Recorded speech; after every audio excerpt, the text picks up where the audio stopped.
bienvenue dans cette deuxième partie où je vais, via des captures d'écran, expliquer toute la procédure pour effectuer la réparation, ce que je n'ai pas été en mesure de filmer malheureusement lors de mon premier vidéo. Donc, de ce pas, on va commencer avec le début de la procédure. Merci de votre attention. Donc, on va à l'arrière de l'imprimante, on descend le petit panneau et la vis qu'il y a là, c'est la vis qu'il faut défaire. Et c'est une vis Phillips. Et ensuite, la prochaine étape, ça va être sur la prochaine capture. Donc, après avoir enlevé la vis, on doit déclipper légèrement où la vis était. Le panneau va commencer à sortir légèrement, on ne va pas plus loin. Après ça, on s'en va à la prochaine étape qui consiste à aller vers le devant de la photocopieuse. On est maintenant sur le devant de la photocopieuse, évidemment après avoir enlevé le panier de papier. J'ai dit photocopieuse, mais en fait c'est imprimante. Imprimante, photocopieuse, disons c'est le même truc. On déclipe les deux où mes doigts sont, là. Il y en a un c'est en haut, l'autre c'est en bas de la petite porte. On déclipe ça légèrement et on bascule. Et celle-ci devrait ouvrir le panneau, enlever le panneau, puis de même, on va voir tout le côté où l'opération, la grande opération va avoir lieu. Et maintenant que le panneau latéral est enlevé, voici le cœur de la bête. Ce qui nous intéresse, c'est, vous voyez le petit fil bleu en bas à droite, c'est connecté sur un petit moteur. C'est ce moteur-là qu'il faut défaire. Donc, la prochaine étape va consister à enlever ce moteur-là. Donc, pour enlever le moteur, il s'agit d'aller vers la petite clip en bas, qui est la partie basse, avec un petit tournevis. On fait juste le sortir un petit peu et le moteur va venir tout seul. Donc, on enlève le moteur et ça va nous donner accès à l'endroit où est situé le fameux cam dont on doit changer. Donc, après avoir enlevé le moteur, on voit le cam qui est probablement débarqué, ou en tout cas, c'est facile à enlever. On le retire. Et après, on va regarder comment il faut procéder pour sa remise en place.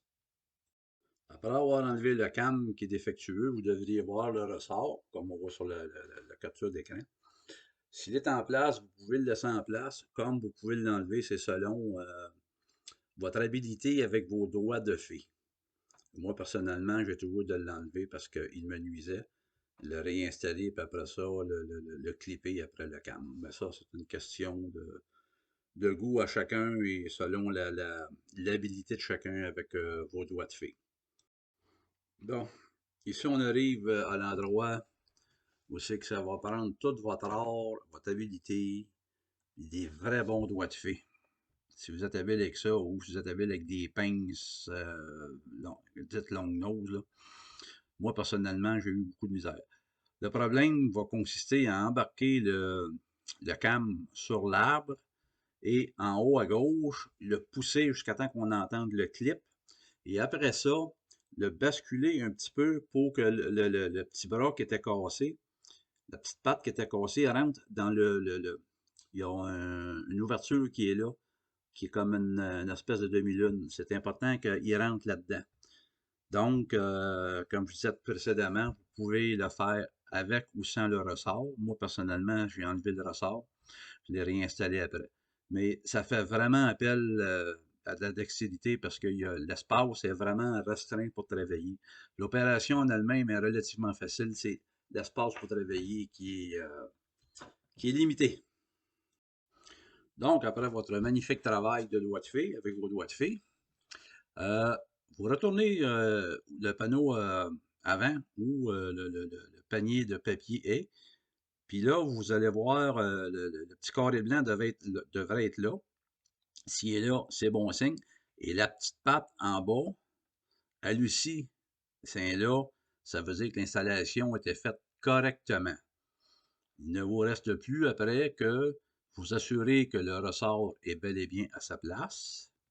Après ça, ben, ça va consister à remettre le moteur et remettre le panneau. Donc, on va aller à la prochaine étape. Donc, maintenant qu'on sait que on a vérifié et la cam est à sa place et le ressort, lui aussi, est à sa place, ben, il reste à mettre le moteur à sa place. C'est bien important que, où ce que la fourche, que ça rentre, la fourche rentre où ce que l'arbre, et c'est super facile. Vous poussez et le moteur va se clipper tout seul.